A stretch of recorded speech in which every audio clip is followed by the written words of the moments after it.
Bien d'accord avec vous. Savoir bien négocier, ça facilite la vie en société. Vivre en société, c'est négocier en permanence. La négociation devrait avoir un gros coefficient au bac, car j'ai eu plus souvent dans la vie la nécessité de négocier que de résoudre des équations du second degré. Négocier selon le Larousse, c'est engager des pourparlers en vue de régler un différend ou de mettre fin à un conflit. Moi, je trouve cette définition un peu réductrice. Je passe ma journée à négocier avec des amis pour préserver mes intérêts sans que cela soit nécessairement conflictuel. Pour négocier, il existe différentes stratégies connues. Passer en force est très tentant si je privilégie le résultat quitte à casser la relation. Je peux à l'inverse souhaiter préserver la relation, et dans ce cas, je m'écrase comme on dit. Je peux enfin pratiquer une stratégie d'évitement. On ne parle plus des sujets qui fâchent. D'abord, passer en force. Bon, je cherche à imposer mon point de vue, et ça passe ou ça casse. Ça peut marcher si je suis le plus fort, mais même dans ce cas, je n'aurai pas une vraie adhésion à mes idées. Dans l'entreprise, c'est le fameux oui chef, et quand il s'agit de deux chefs, eh ben, c'est la guerre.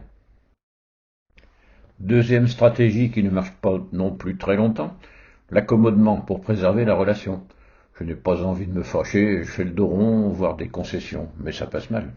Troisième possibilité classique, l'évitement. Il n'y a ni perdant ni gagnant car on évite d'aborder la question. Dans les repas de famille, on évite de faire pleurer grand-mère. Bon, bien évidemment, ça ne résout pas le malaise, et il viendra un jour où il faudra crever l'abcès. Ce graphique montre bien qu'entre ces trois solutions extrêmes, il existe une vaste zone, dite zone de négociation. La stratégie de négociation peut alors se définir comme l'absence des trois autres. Au pire, on débouche sur un compromis, la solution la moins mauvaise, acceptable par les deux parties. Bon, c'est la solution zéro perdant, bon, c'est déjà pas mal. Évidemment, c'est mieux si on trouve une solution qui arrange tout le monde. C'est la fameuse solution gagnant-gagnant, le consensus. Dans un conflit, la situation pose problème à deux personnes. Il faut donc solutionner deux problèmes. Bien négocier, c'est aider l'autre à résoudre son problème.